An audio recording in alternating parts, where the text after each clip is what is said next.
politicians and bureaucrats haven't the faintest idea how to do a deal. And they don't appear to have any idea either of the strength of our hand.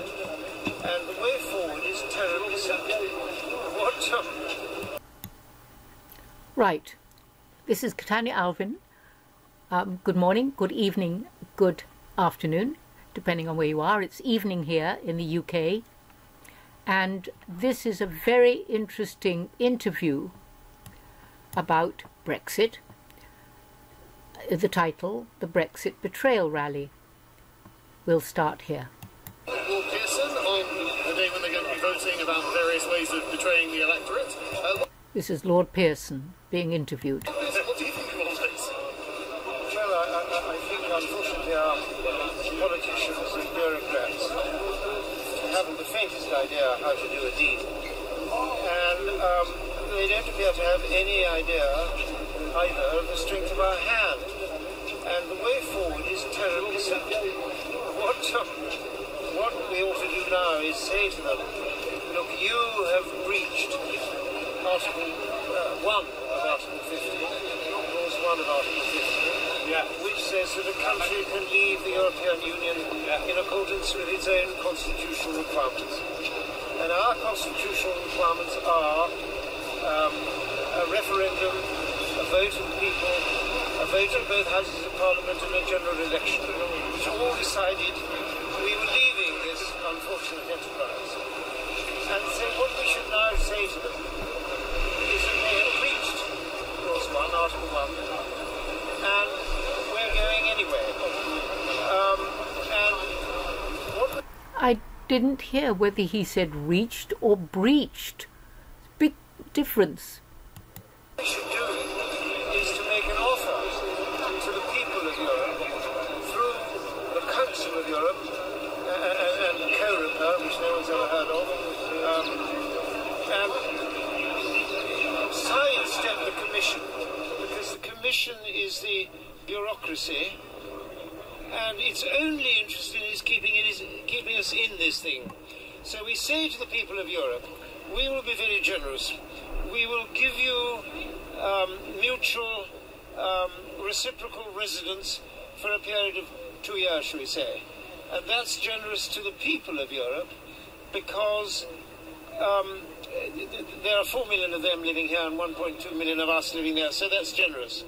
We then move on to the difficult one, which is trade, and we say to them, we will give you continuing free trade, but under the auspices of the World Trade Organization, the WTO, that will be continuing free trade. That's not the same as being forced to WTO terms, because if we're forced to WTO terms, I've got a written answer from the government last week which says that they will pay us 14 billion a year in extra tariffs and we will pay them 6 billion a year, so it's a profit of 8 billion. So we offer them that, we offer it to the people through the Council of Europe and see what they say. And we say, if you don't accept it, we're leaving anyway. We're leaving under WTO terms. You will pay us an extra 8 billion a year. We won't give you the 39 billion we've been foolish enough to discuss so far. So that's another 39 billion, and we'll leave anyway and go our own way. That's what we should say. We should understand that we've got the strength of that position, and we should get on with it. But I'm afraid this lot in here, the political class, simply don't understand it. But every leading businessman to whom I've spoken, one of them owns one of the major ports in the country. They all agree with what I've just said. It's perfectly obvious, but this lot can't see it. So that would be a remarkably generous offer on our part as well, wouldn't it? Generous to the people of Europe. But the reason the Commission will not accept it is that we would then make a success of Brexit, other countries would follow, and the Commission, the bureaucracy, the appointed bureaucracy, who has the monopoly of proposing all our legislation 20,000 laws proposed by the Commission in secrecy, passed through the Committee of Permanent Representatives, passed through the European Parliament. 20,000 laws imposed on this place since we left. We haven't been able to stop one of them, and we can't. It's designed so that we cannot do it. And if we just understood that, it's terribly, terribly simple. But I've run it in the Lords once or twice, and they don't understand it. Well, they either don't understand it or they don't want it. They actually want this project of European integration to continue, which is designed from the origin to be anti-democratic and to take away from the people of Europe their right to elect and dismiss those who make their laws. That's what it's all about. Thank you very much. I really appreciate it. Cheers. That was an excellent interview, and I wrote down, I transcribed what he said. The Commission that has all the monopoly over our legislation, 20,000 laws proposed by the Commission in secrecy, passed through the Committee of Permanent Representatives, passed through the European Parliament, and I do recall one programme I watched about what shorter time they had to read through hundreds of pages, sometimes thousands of pages, and they had a ridiculously short time, and it was just a number that was called out for them to vote on. I mean, it's dastardly. To continue with what Lord Pierson said, 20,000 laws imposed on this place, indicating the Houses of Parliament, since we have left, and we haven't been able to stop one of them. We can't. It's designed so that we can't, or so we cannot do it. And if we just understood that, it would be terribly, terribly simple. But I've run it in the Lords once or twice, and they don't understand it. Well, they either don't understand it, or they don't want it, which is much more to the point, and actually want this project of European integration to continue, which is designed from the origin to be anti-democratic and to take away from the people of Europe their right to elect and dismiss those who make our laws. That is what this is all about. And that is exactly what it is all about. If we want to take our sovereignty back, so we have the gentleman in view, if we want to take our power back, and as Britain to be a sovereign nation where Parliament discusses and passes laws, and we can deal with them, let's remove that word deal, we can actually talk with them, go to the Parliament, write them a green ticket, talk with them in the Houses of Westminster, then we are in greater control of our own destiny. Who, in their right mind, doesn't want that? That is all it's about. We've been taken over. It's been a coup back in Ted Heath's day. And also what is very interesting is that Ted Heath was a known paedophile.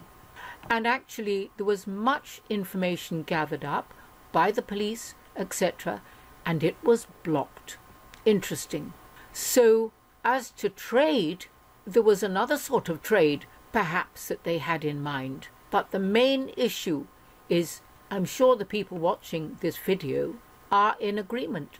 They want sovereignty of the nation they live in. And irrespective of where you've come from, if you come outside Britain and you reside here and you have taken citizenship here, you are a British citizen.